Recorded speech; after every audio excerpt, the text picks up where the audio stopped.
room. I'm Joel Sussman, and first of all, I welcome all of you, Chag Sameach and Good Yontif. I want to thank, to begin with, Barry Bergman for asking me to do a session, and I want to thank Michelle, who's hiding at the back door, for twisting my arm to say yes, so thank you very much. So let me tell you just briefly what I'm going to be doing over the next 40 minutes or so. I'm going to tell you a story. Part of the story is completely true. A good portion of the story is just made up fable. And all I ask you to do is suspend disbelief in the make-believe part, because it all leads to a problem that I'm going to ask you to help me solve. And you are all going to be my personal rabbis, and you're going to give me your advice of how I can solve this problem at the end. All right? Okay? So, looking at the age group, I'm going to assume that just about everyone here has lost a loved one at some point.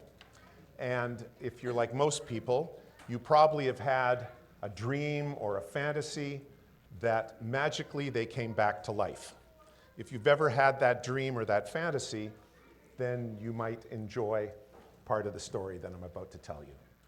So my father, Max Sussman, Zichron Livracha, he was born in 1915.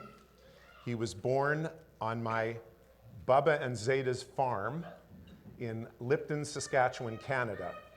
It was one of maybe a dozen or so Jewish farming colonies that were established in Western Canada in the late 19th century and early 20th century. My father was born, grew up on this farm, but for basically his entire adult life, he and my mother lived in the city. They lived in Edmonton, Alberta, Canada, where I was born and grew up. So that was their home. Now, my father was a terrific guy, and I was extremely close to him.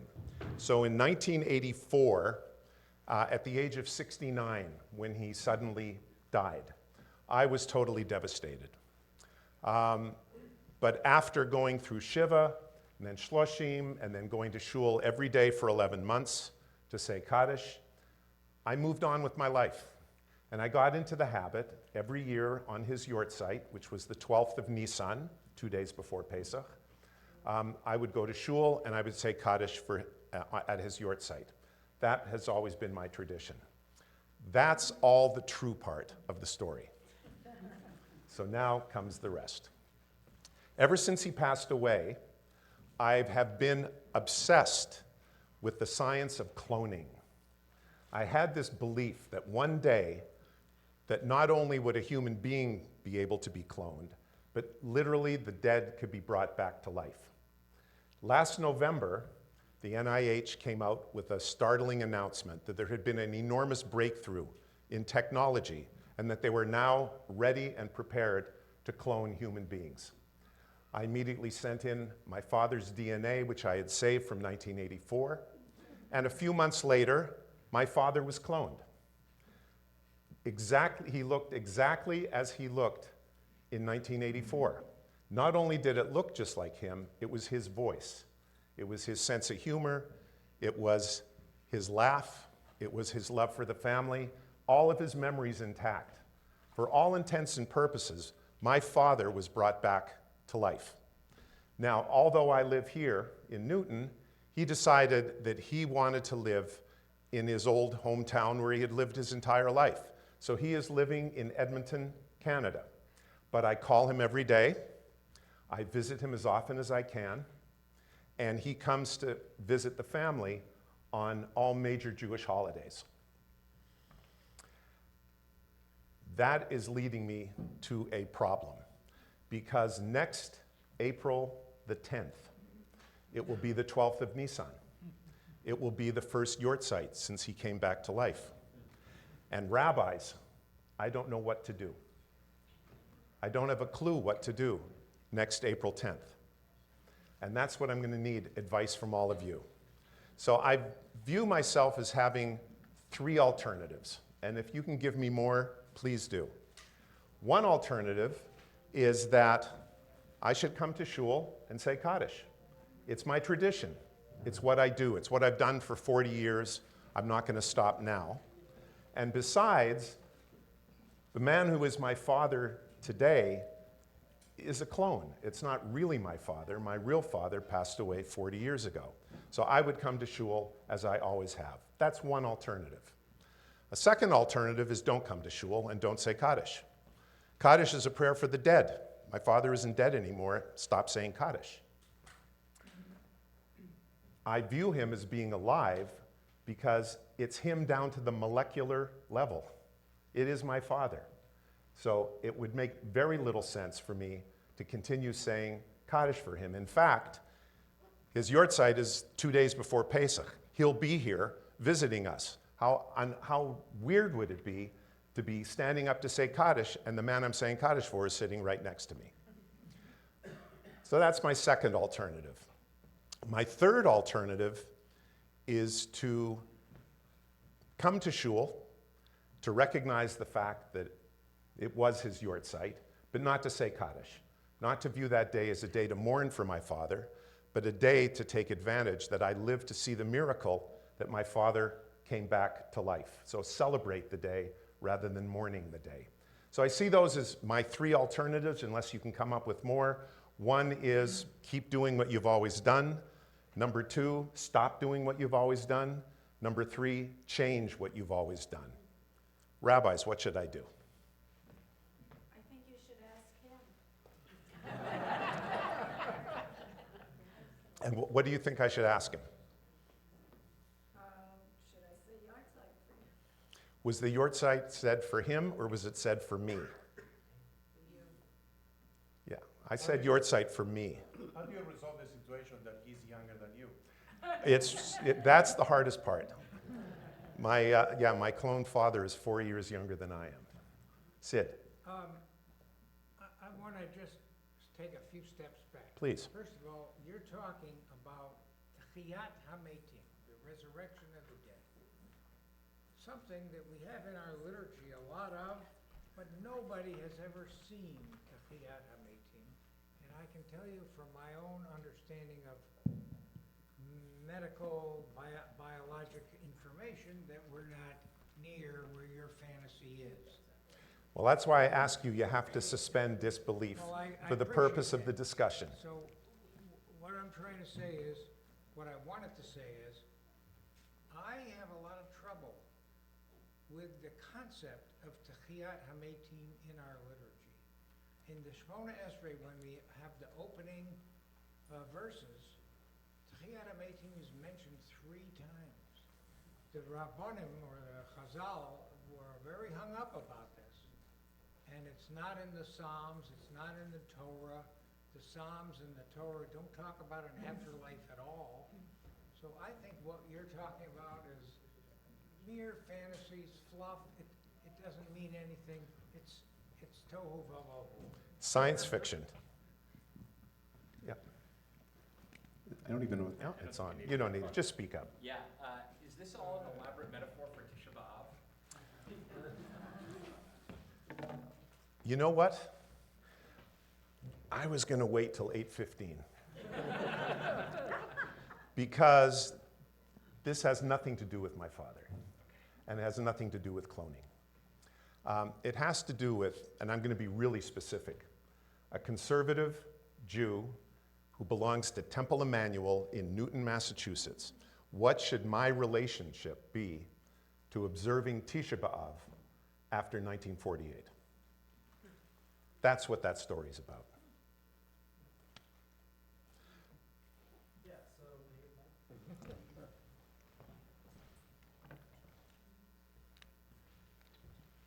Hold it up close. okay.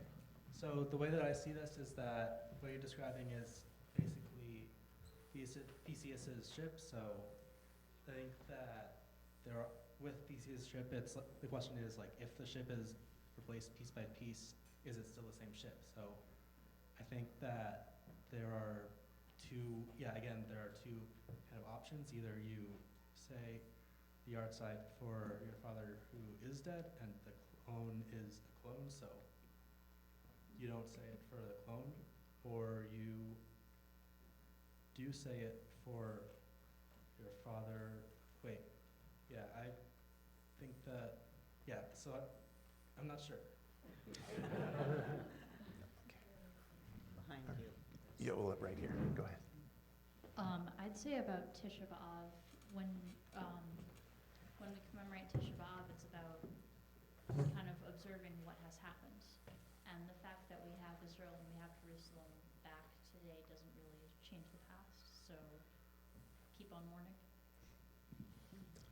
All right, so I'll get to you in 1 second. So let's just spend a moment maybe talking briefly about what is Tisha B'Av actually about.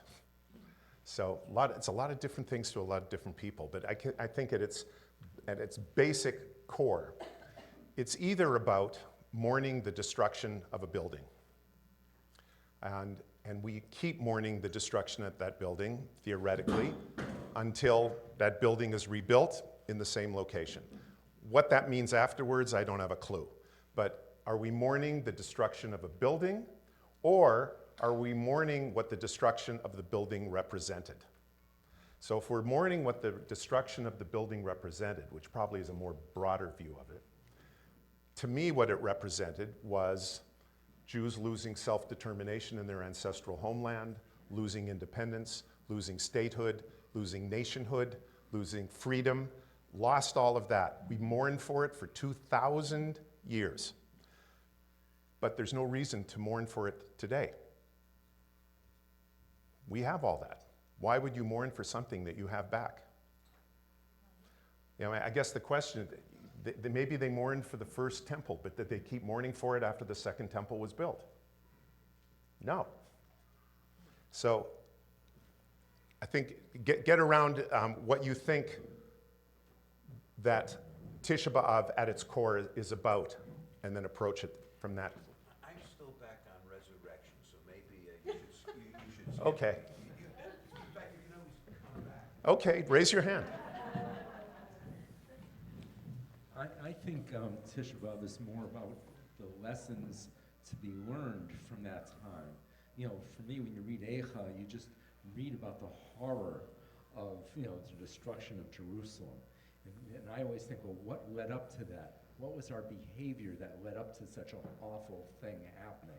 You know, what are the lessons that we can learn today, you know, from that? How is our behavior when we're divided makes us, you know, subject to, you know, defeat? And so that's the way I look. Okay, so you're referring to Sinat Chinam, basically. The Sinat Chinam that it's something we did that caused the loss of our independence. And it's a common rabbinic point of view. For me, it sounds a lot like battered wife syndrome. It wasn't him, it was me. Something I said, something I did. That's why I got beaten up. As George Costanza would have said, it's not you, it's me. If it's anyone, it's me. Dan? I was going to say basically the same thing, but I know I've been reading sometimes about some of my thinking about this, but you know, it's relevant. It's October 7th. It's what, you know, think about how our hostages are being treated and have been treated, and how would that have been any different than the way the captains were treated in the destruction by the Babylonians, by the Romans? How would that be any different than even what was happening, you know, as the city is being ransacked? It's no different. And the question is, like, I'm thinking, like, you know, was it actually something we did, or was it, you know, as religious people, was it something that we did as in terms of politics, or is it just the way the world works, which is that terrible destruction happens, that people can be ruthless and angry at other people for no particular reason, and I think that Dario was pointing out, yes, it's a reminder of what can happen. I don't think it's necessarily a reminder that because of our behavior this happened, and I know people will disagree with me about that, which is actually why I like to speak. Thank you. I need a microphone. So I have a little different view of what Tisha B'Av represents. One of the things, as we all know, happened when the temple was destroyed, is that the Jewish diaspora started, in a way. Both the Ashkenazi world, the Sephardic world, and throughout these centuries, there have been so many massacres of the Jewish people around the world. And we have Yom HaZikaron in Israel that remembers, the tolls of the wars. And we have Yom HaShoah, but we don't have anything else that Jews from all different parts of the world can relate in a day that can commemorate what happened. This morning I was talking to Steve during Minyan, and it came to mind that the anniversary of the bombings in the Jewish Community Center in Buenos Aires, that I lived firsthand, was in July. And I look at the date converted of the Jewish calendar, it was on Tisha B'Av. So I don't know what to make of that exactly the same day was the bombing where 86 people died. But to me, Tisha B'Av has a different connotation these days. Okay, and a very fair argument to make. I would say that over a 2,000-year period, there isn't a day in the year where we can't find a terrible thing that happened to the Jewish people. Tisha B'Av could be viewed as this umbrella day that we're going to cover everything. I'm not sure why we have the Fasta Gedalia and Asara Tevet, or why we have to have Yom HaShoah, or why we need Yom HaZikaron. We'll just have it all on Tisha B'Av. By that logic, right? So I have a thought that I think ties to both your fantasy and to the question of whether Tisha B'Av continues to be necessary. And it's only part of what we've just been discussing here, but I think it's apropos of that part. One of the things that you would mourn for, even if your father really were back, were the 40 years that you didn't have him. And that's something to mourn for. If you, and so that I think would justify continuing to say Kaddish at that point. Similarly, I think for Tisha B'Av, even though we have a state again, we don't have a temple again, but we've had 2,000 years of Tzoros, and so that even if we were to argue that this reestablishment of the state voided the need for Tisha B'Av on the basis of its original sort of liturgical rationalization, we've had plenty to mourn for, and to continue to commemorate and to remember that, and never forget, is as strong a justification to retain that commemoration as any. Thank you. So you came really close to where I thought you were going to go. And that was, remember, my third option is don't keep doing what you've always done, because something major happened in our life. Don't stop doing what you've always done, because something bad happened in our life. Change. And that's what I would focus on. How should it change? So, Richard. My mechutin, by the way. Richard Gray. You took all of what I wanted to say. So I think a lot of it is there are consequences, and I think Tisha B'Av and October 7th, to me, is a lot. It's about October 6th and how we should be living. I wouldn't go to say we're responsible for October 7th happening, but I would go on to say that we all need to be living as if it could happen, and having our best life, but live as it could happen. And as far as your relationship to your father, I think he's probably a different person. And again, I think the 40 years in between is an interesting time, and you're a different person. Otherwise, you might be very annoyed at him also for having left you for 40 years. Mm-hmm. There's all sorts of good psychological or psychiatric consequences you could have. I'm going to wait for the person who knew my father. I was in Israel in 1967 as part of a high school exchange program.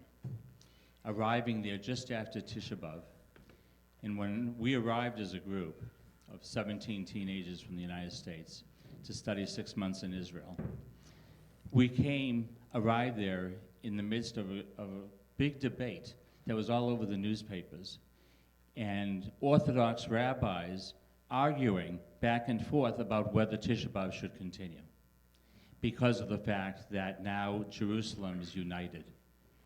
And for the first time in 1900 years, under a Jewish flag. My feeling is that one of the greatest gifts that we have as Jews and as human beings is that of memory. Memory makes up the very essence of who we are as Jews. When we think about it, our liturgy is filled with it. We remember creation, Zikaron L'Maaseh Bereshit. We remember the exodus from Egypt, Zeichel Yetziat Mitzrayim. We see that continuously repeated in our prayers. And let me go back to your first question about your father. Your father, or the likeness of your father, the exact to the molecule, as you said, of your father may have returned, but that could not at all erase the memory that you have from the past 40 years. That memory is always going to continue.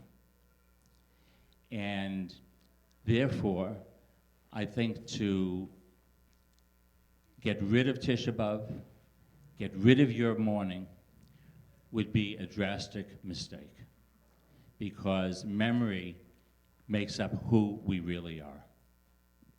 So Ira, your point would be option 2 is really a bad option. Stop doing what you're doing, okay? Yep. Which leaves us option 1 and option 3 to look at. Debbie. So first of all, I knew this mysterious Max Sussman, and our grandson is named after him, and he was a wonderful, wonderful man. That's really beside the point, but I just had to say that. Something that Barry Schrag was talking about, most of his talk was about education, Jewish education. I can tell you one tiny positive thing, no matter what you think of Tisha B'Av, that at Jewish summer camps, Tisha B'Av is a big thing. I don't know how many kids that don't go to Jewish summer camps, Tisha B'Av, what is that? They don't know what it is. They have no idea. But, okay, so if you don't know what Tisha B'Av, you're still going to have probably a happy and healthy life.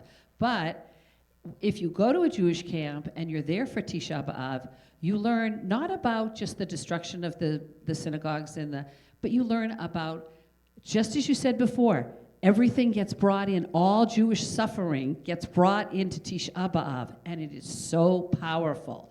And I think that's the sort of the bright light for Tisha B'Av. It's an educational 24 hours that cannot be replicated anywhere, and it's incredibly important.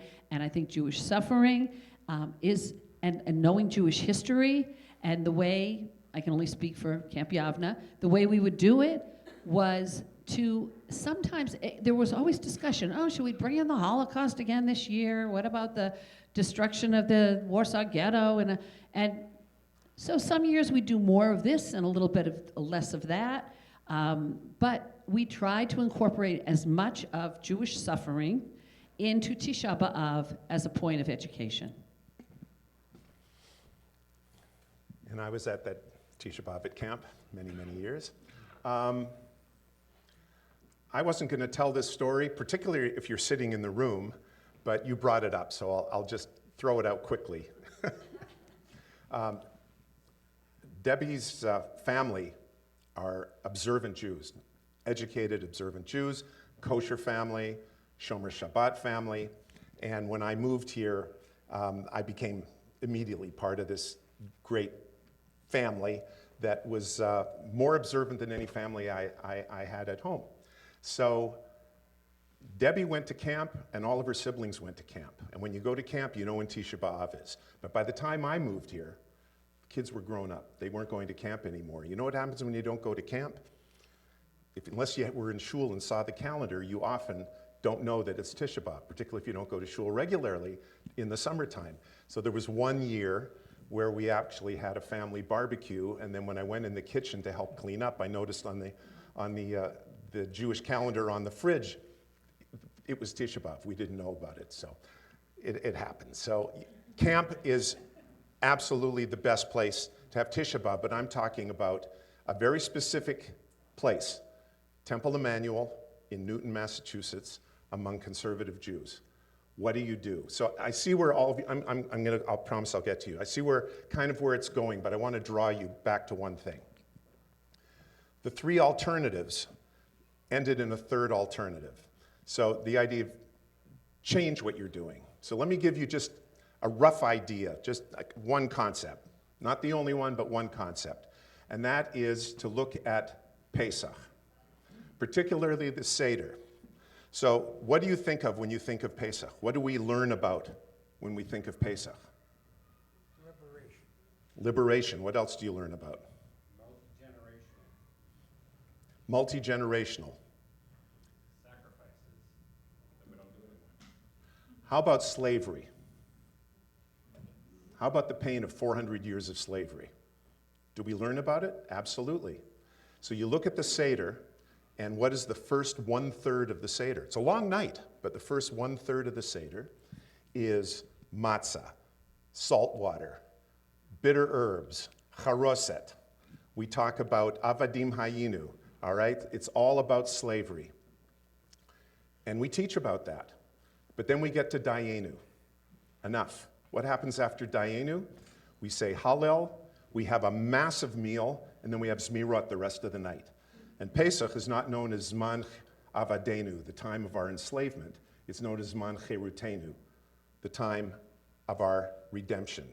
So my comparison would be, if I wanted to still remember my father's death, that I'm still going to go to shul, but I'm not going to say Kaddish. I don't think I should say Kaddish for somebody who's back to life. I want to remember what happened. I want to make note that it happened on that day, and this is the 40th anniversary of that day, but I think I would rather spend that morning at shul celebrating the fact that my father was here. So think of that in terms of what would you do if it was having to do with Tisha B'Av? How could you change the way Tisha B'Av is observed in this community, realizing we have a community of a lot of different backgrounds. I'm not suggesting that it's one of those three alternatives. I would suggest it's all three of those alternatives. Now we know that about 1% of the members of Temple Emmanuel choose option one. Because on Tisha B'Av, about 40 people come. That's about 1% of the community. 99% choose option two. They don't come. There's only two options here, though. So I think the point I would like to look at, and that I would ask the rabbi and the cantor to think of one day, is that maybe for that 99% that only have option two to pick, that Temple Emmanuel is large enough that we might look at an option three, and that some of that 99% might make a different choice. So you had your hand up. Are you giving up? Okay. Well, a big chunk of the temple is not in Newton in August. I'm not sure how that affects the statistics. But I was going to offer, sort of building on this idea about Tisha B'Av has become more than a remembrance of the destruction of Jerusalem. It's become a day of remembering all of the suffering. I don't think that's unique to camp. I think that that's something that's often talked about in many venues. And it would be as if you came to shul and said Kaddish, and that was your day to say Kaddish, not just for your father, but for everyone else in your life who had passed away. And if that became an important tradition to you, then the fact that your father is back might change it a little bit, but what about all of those other people in your life. And I think there is a little bit of a tension with the Holocaust, because we do have a special day. Actually, we have a day, the UN has a different day. That there become these Holocaust remembrance ceremonies, which actually fortuitously falls during the school year, so it actually becomes sort of more celebrated. But I'd like to share that this year, my kids' schools, instead of having a survivor speak, which was their tradition, they had a rabbi speak about contemporary anti-Semitism. And instead of having it as really Holocaust focused, they broadened it to anti-Semitism focus.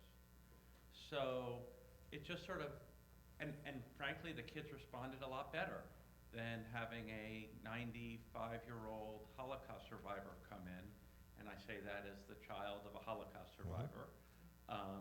But they responded better to a rabbi talking about modern anti-Semitism.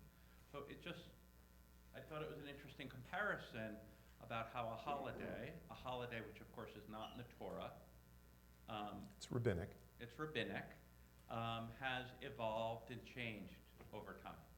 So the optimum word is change, right? Yes.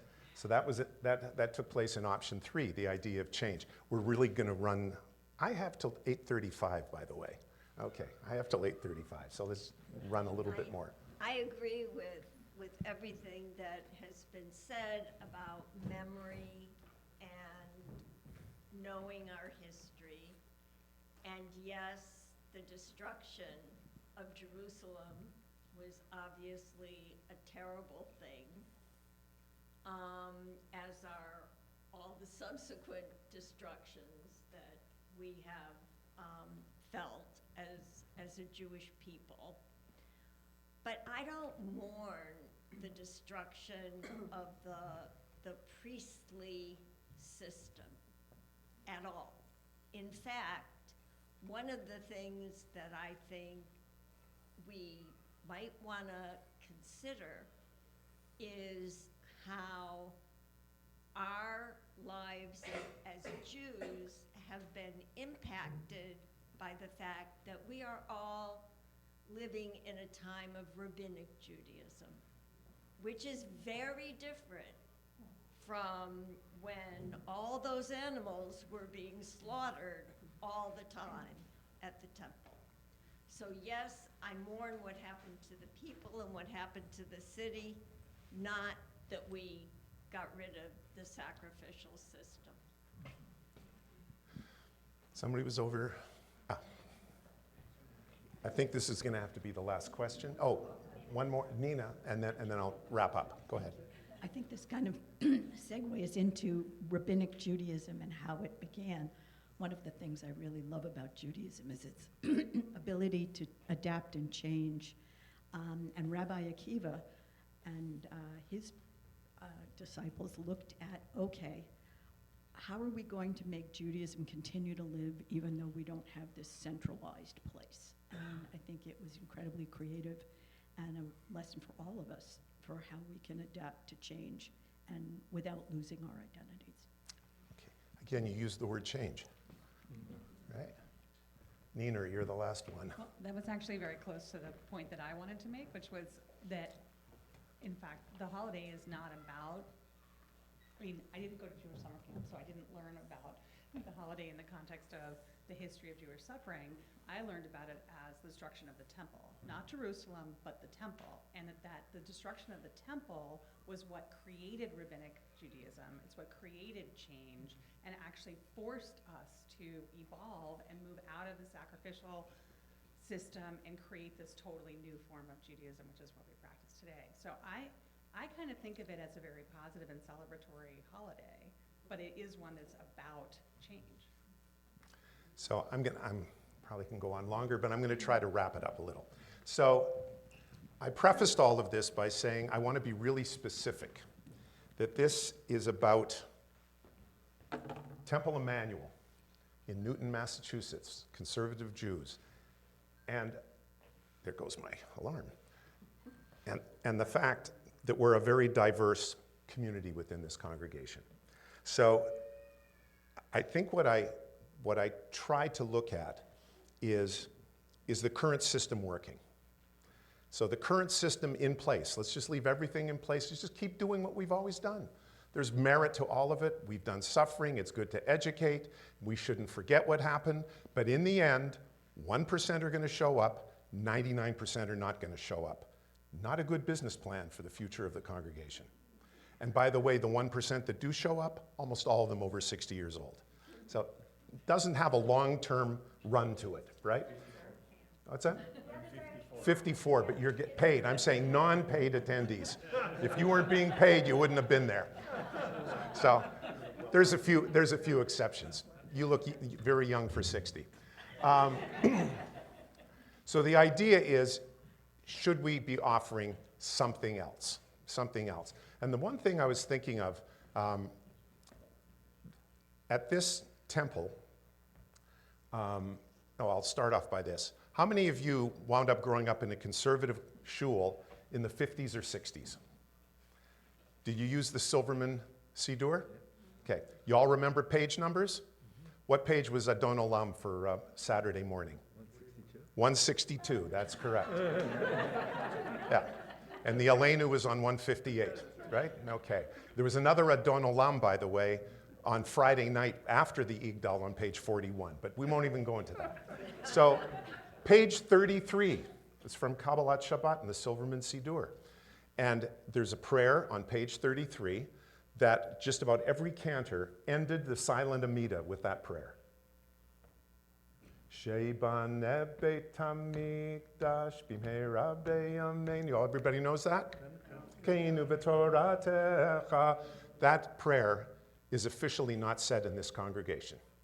Officially not said. Not that we forgot about it. We specifically said we are not going to say that prayer, both at Minyan Ma'or and in the morning Minyan and in the chapel. So here you have a congregation that will not say a prayer where we're asking in our lifetime, can the temple be restored? And the same temple is meeting on Tisha B'Av, talking about the destruction of the very building that we say we will not pray that it gets rebuilt. There's a disconnect here. So I think what it led me to is there's got to be some kind of change in all of this. And I would hope that the leadership of the congregation would look at this in more of its totality and say that perhaps there should be the regular service for Tisha B'Av for the 1%, and maybe it'll grow one day to more than 1%, who will do the traditional remembrance of Tisha B'Av. And it's valid, totally valid. But for the other 99%, I'm hoping that Temple Emmanuel will get to the point where they can come up with some change and some alternatives that some of those people who are choosing not to do anything may make another choice. Thank you all. Now, I told Barry Bergman that I only wanted to do the first session for two reasons. Number one, I had to stay awake. That was number one. But I figured, go first so nobody compares you to anybody. So little do I know that Wes and Barry Schrag are going to be talking before me. Not an easy Joel, you thing are to add. incomparable. Incomparable. Everybody, thank you, Joel, very much for teaching us. My pleasure. We hereby elect you to the committee and are looking forward to your Seder Tisha B'Av. Everyone, we are going to mincha or treats as you desire.